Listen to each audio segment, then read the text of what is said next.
মো কি তৈরি করবে আজকে? আজকে সাতপতি পিঠা করব। এই আটা দিয়েই? হ্যাঁ, মিষ্টি দিয়ে সাতপতি পিঠা কিন্তু সেই স্বাদ লাগে। তো সাতপতি পিঠা আমরা কি দিয়ে খাবো? মুরগির মাংস দিয়ে, দেশি মুরগির মাংস রান্না করেছি। তো হ্যালো এভরিওয়ান, আসসালামু আলাইকুম। আপনারা সবাই কেমন আছেন? আশা করি ভালো আছেন। তো হচ্ছে আমরা আজকে দেশি মুরগির মাংস সাথে হচ্ছে যে সাতপতি পিঠা, মো এখানে আটাটা রেডি করে নিয়েছে। আর এইদিকে হচ্ছে মোয়ের মাটির চুলাতে সাতপতি পিঠা হবে, তাই না মো? হ্যাঁ। তো এখানে তেল নাকি দিতে হয় যে? তুমি তেল তো দাওনি এখনো। দিব, এখন দিয়ে জাল ধরাই দিব। তো কে কে আমাদের মতো পুরাতন, অনেক পুরাতন, অনেকে আমার বাজে কমেন্ট করে, আমার ভালো লাগে না। না, এটা কিন্তু পুরাতন হয়ে গেলে মাটির জিনিস এরকম হয়ে যায়। আসলে যারা ইউজ করে তারা হয়তো বা জানে, যারা ব্যবহার করে না তারা তো জানতে পারবে না। তো মো এখানে সরিষার তেল দিয়ে দিল আর এখানে আটাটাকে গুলাচ্ছে। তো আমাদের মাটির চুলাতে এখন হচ্ছে তৈরি হবে সাতপতি পিঠা, আর সাথে আছে হচ্ছে মুরগির মাংস।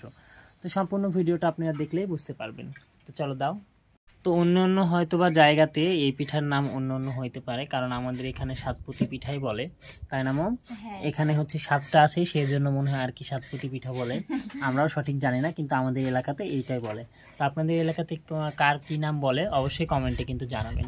তো এইভাবে সাতটাতেই হচ্ছে আপনার সরিষার তেল মেখে নিলে খুবই ভালো হয়, মানে উঠতে সুবিধা হয়, তাই না মম? হ্যাঁ, পুড়ে যায় না, অনেকের নষ্ট হয়ে যায়, তুলতে পারে না। তো এইভাবে করে দিলে তুলতে পারবে। তো মোর বুদ্ধি সবাই শিখে নেন।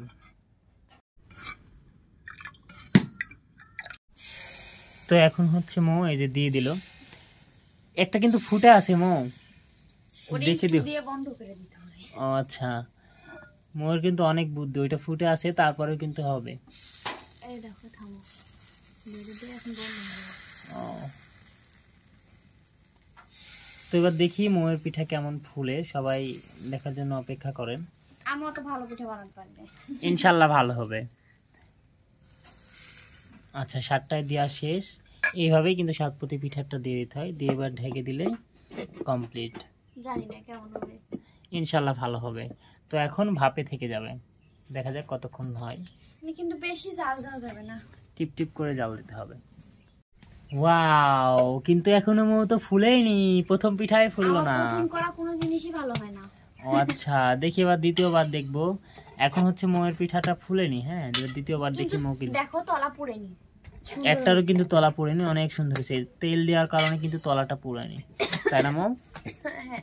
মো কিন্তু এমনিতে অনেক সুন্দর পিঠা বানাতে পারে। কিন্তু তো আবার হচ্ছে মো দ্বিতীয়বারের মতো দিচ্ছে, আবার সাতটাতেই দিবে পুরা করে।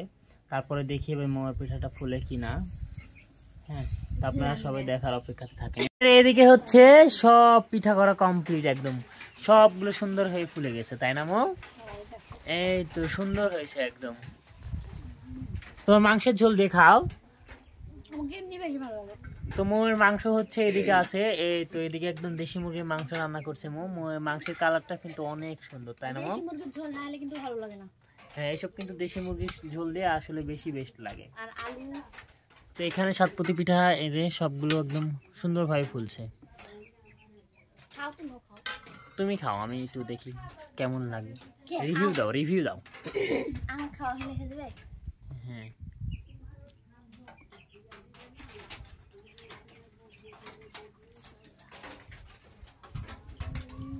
বলো কেমন লাগছে খাইতে? সেই স্বাদ, তাই না? তুমি একটু খাও। আচ্ছা, দেখি আমি একটু খেয়ে বলি কেমন লাগে। অনেক মজা। তো আজকের ভিডিওটি এ পর্যন্তই। সবাই ভালো থাকবেন, সুস্থ থাকবেন এবং আমাদের পেজটা ফলো করে দেবেন। আল্লাহ হাফেজ সবাইকে।